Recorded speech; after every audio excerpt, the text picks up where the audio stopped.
And we had a show in Chicago, and the opening act was Gangstar. And they had this one song called Manifest, which was my shit.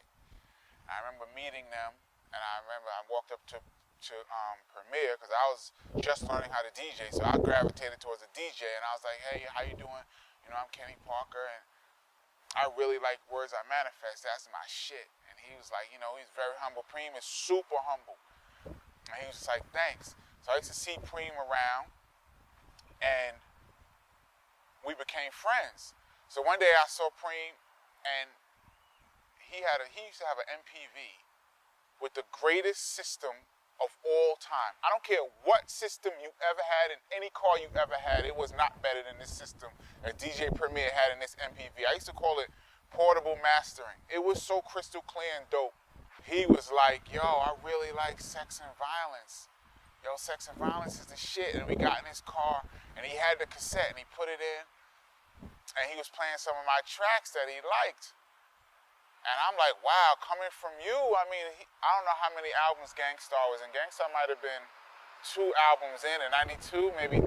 But I was a huge Gangstar fan, even from Manifest. So for this guy, DJ Premier, to say he liked anything I did, I only been producing like 6 months. So I'm like, yo, this is great. And his system was so clear that he was playing a record I did with Freddie Fox on, I think it was the one with Freddie Fox on Sex and Violence. And it sounded different to me than the actual. I made the beat and it sounded different. His system was so crazy. And he was like, yo, I just made this song.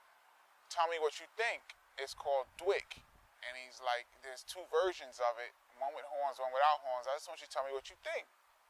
The dude throws on DWYCK in his super system. And it's Greg and I. You know DWYCK. Okay, I go back to Chris. I'm like, yo, this dude, DJ Premier, is crazy, man. You really need to mess with him. And I remember I was up at Jive Records, and I forgot who I was talking to. It might have been Jeff Sledge. And I was like, yo, this guy, DJ Premier, is crazy, man. Y'all should really hear this guy's crazy. So Chris was kind of like, you know, he didn't really say much. He's like, oh, word. You know, it wasn't nothing. After Sex and Violence came out, it didn't sell like the other BDP albums. And all the other BDP albums, the first 4 of them had went gold, sold 600,000. Actually, Colonel Minor was probably at 1 million. By All Means Necessary was probably close to 1 million, and the other ones were gold. And then Sex and Violence comes out and sells 250, 300. Gold is 500,000. Sex and Violence comes out and sells 300, 250, something at that point. So as far as the record company is concerned, it's a failure. Chris comes to me and he goes, first of all, there's no more BDP albums. That's it. And the next album is going to be KRS-One solo album. And Jive is like, we need outside producers now. There's no more in-house producers. So basically, you're out. Basically, was the speech I got. So this was like my beginning and my end in a matter of months, because, you know, I went from doing 5 joints on Sex and Violence, and I remember it got great reviews. The Source gave us like 4.5 mics or some shit. And Rolling Stone gave it a good review, and the Rec Jive loved it. And everybody was like, yeah, y'all came raw, y'all came hard. Then it didn't sell, and all of a sudden everybody's backtracking. Well, you know, Chris, I think you need a new sound.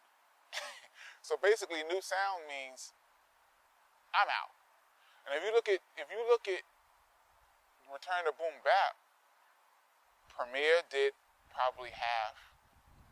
Showbiz did a couple joints, some other dudes did joint. Chris did like 4 or 5. So Chris still got to do his production. So he was a carryover from BDP. He still got to do his.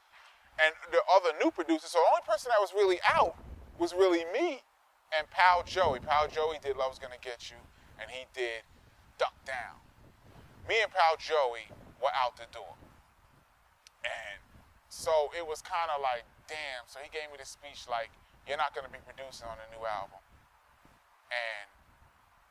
But this guy Premier, we got this guy DJ Premier, and he's going to be doing some new stuff.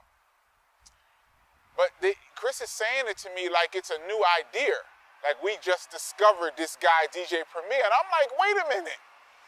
I have been beating the DJ Premier drum to everybody for like months. And now they're coming to me like we discovered this guy, DJ Premier. And he's going to be doing like, I think he was commissioned to do 5 tracks or something. So I'm looking at Chris like, okay. Now me, I'm a team player. So I'm like, you know what? As long as we can get a hit, fuck it. And I was happy because I'm like, I know that KRS and Premier is going to come up with something dope. I'm like, if he gives him anything like he gave Guru, for Chris to jump on, this is going to be great. So in that respect, I was happy. But in the same speech, I got, you're out. So it was kind of like, you know, it was like a bittersweet kind of conversation. Premier gave Chris a cassette with some beats on it. And one of the beats was Come Clean from J. Rue. And Chris was like, he heard this beat, and was like, yo, I'm on that. And then he said, Preem called and was like, yo, I gave you the wrong cassette. I gave you my boy's beat. You know, you can't get that beat. That's my man's beat. And Chris was like, oh, shit. And then boom, next thing you know, you on the front, what? Jump up and get bucked. J. Rue, you know, that beat was meant, the universe that was meant for J. Rue. But that could have easily been on Return of the Boom Bap. I'm going to take some of the credit for DJ Premier being on. I'm going with that.